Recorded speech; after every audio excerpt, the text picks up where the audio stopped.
आज मैं निफ्टी के आपको ऐसे 2 या 3 लेवल्स बताऊंगा जिससे आपका पूरा निफ्टी का वीकली ट्रेड प्लान सेट है। मतलब आपको ऐसे 2 या 3 लेवल्स पता होंगे जिसके थ्रू आप मार्केट में कब बाय साइड जाना है और मार्केट में कब आपको सेल साइड जाना है। सिंपल एनालिसिस होगी, ऐसे नहीं जो हर कोई यूट्यूब पर डाले जा रहा है प्याज लहसुन एनालिसिस, वो कुछ नहीं करने वाले। अपन सिंपल एनालिसिस करेंगे, थोड़ा सा डेटा को भी देखेंगे, थोड़ा सा हम ग्लोबल आउटलुक भी समझेंगे कि मार्केट में हमारा ही मार्केट क्यों गिरता जा रहा है ग्लोबली, बाकी सारे मार्केट तो नहीं गिर रहे हैं। ये सब कुछ हम समझने का ट्राई करेंगे। तो चलो फिर बिना किसी देरी के इस वीडियो को शुरू करते हैं।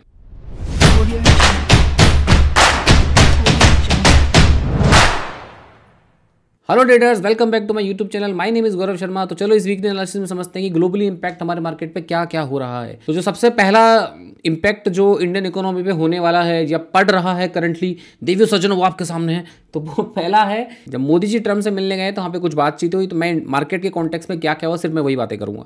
तो वहाँ पे क्या हुआ कि इंडिया ने कमिट्स किया है कि वो डबल करेगा अपने ट्रेड यूएस के साथ आफ्टर मीटिंग ट्रम्प। मतलब हमारा ट्रेड डेफिसिट डबल होगा। अभी ट्रेड डेफिसिट क्या होता है उसको समझने के लिए पहले हम ट्रेड डेफिसिट का चार्ट देख लेते हैं।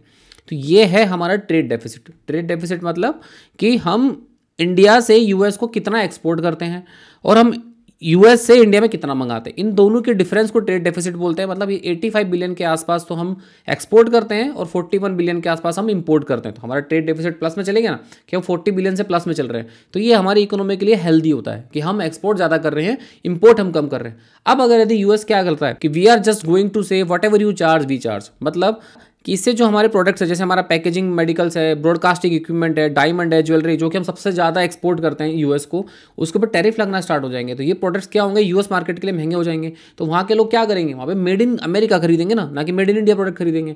तो उससे क्या होगा, हमारे कंपनीज को लॉस होना शुरू हो जाएगा और हमारा ट्रेड डेफिसिट गिरना शुरू हो जाएगा। तो ये जो टैरिफ वाली बात होने लगी, इसलिए हमारा मार्केट करेक्शन फेज में आ गया। दूसरा, अगर आप ग्लोबल मार्केट देखोगे, अब चाइना का मार्केट देखो प्लस में जा रहा है। मतलब जहाँ जहाँ टैरिफ लगाए हैं ट्रंप ने, वहाँ का मार्केट सीधा अप जा रहा है। क्यों जा रहा है, क्योंकि चाइना का ट्रेड डेफिसिट ऑलरेडी इतना ज़्यादा है ना अमेरिका से, कि उसके आसपास भी अमेरिका कुछ नहीं कर सकता। इसलिए इंडिया के साथ प्रॉब्लम आ रही है, क्योंकि इंडिया के अंदर हमारा ट्रेड डेफिसिट में ज़्यादा डिफरेंस नहीं है और सिर्फ हमारे एक ही कंट्री के साथ ट्रेड डेफिसिट प्लस में जाता है और हमारी कंपनीज पे इंपैक्ट पड़ना शुरू कर दिया और हमारा मार्केट करेक्शन फेज में आ गया। तो ये तो था हमारा पहला रीज़न, ठीक है।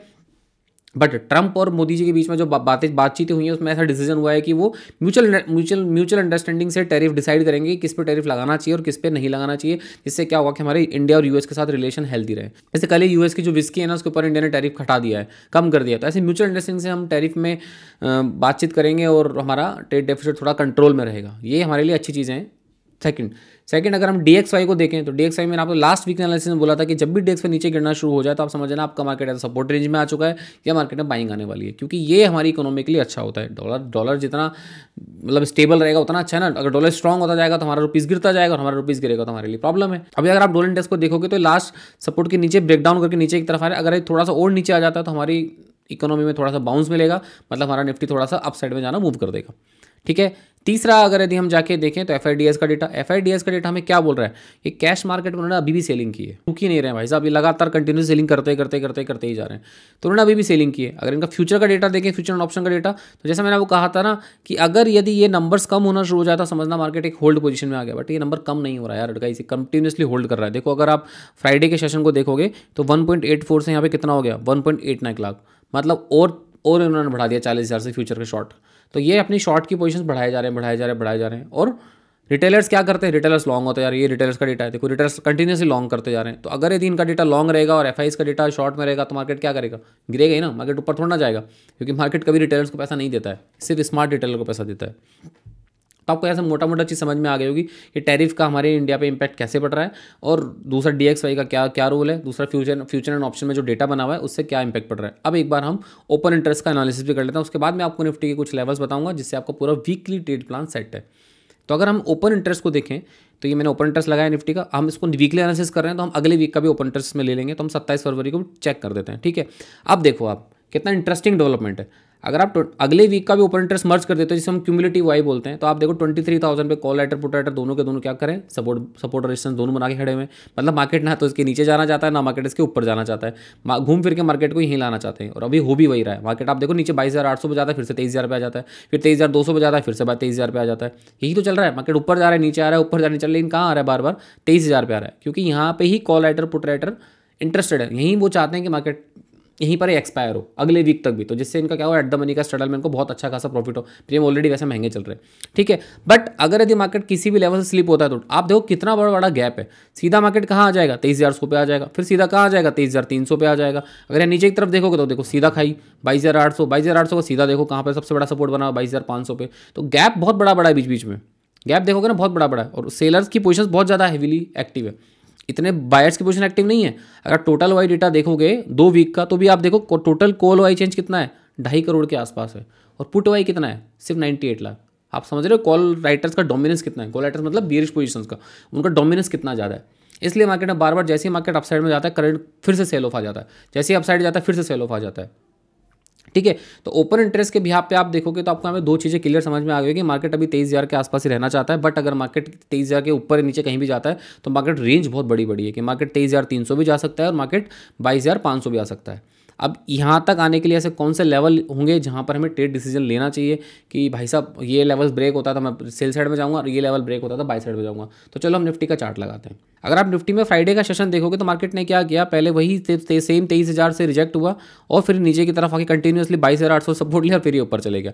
उसके पहले के सेशन भी देखो तो सेम ही वही 23,000 के पास नीचे की तरफ आया, 22,800 फिर वापस से 23,000 के आसपास चलेगा, फिर वहीं पे वापस खुल गया, फिर मार्केट ऊपर गया 23,200 रिजेक्ट हुआ, फिर से 23,000 पे आ गया। खिचड़ी बना रखी है इन्होंने, पिछले 2 वीक से यही चल रहा है। जैसे ही मार्केट अपसाइड में जाता है वापस घूम फिर के 23,000 पे आ जाता है।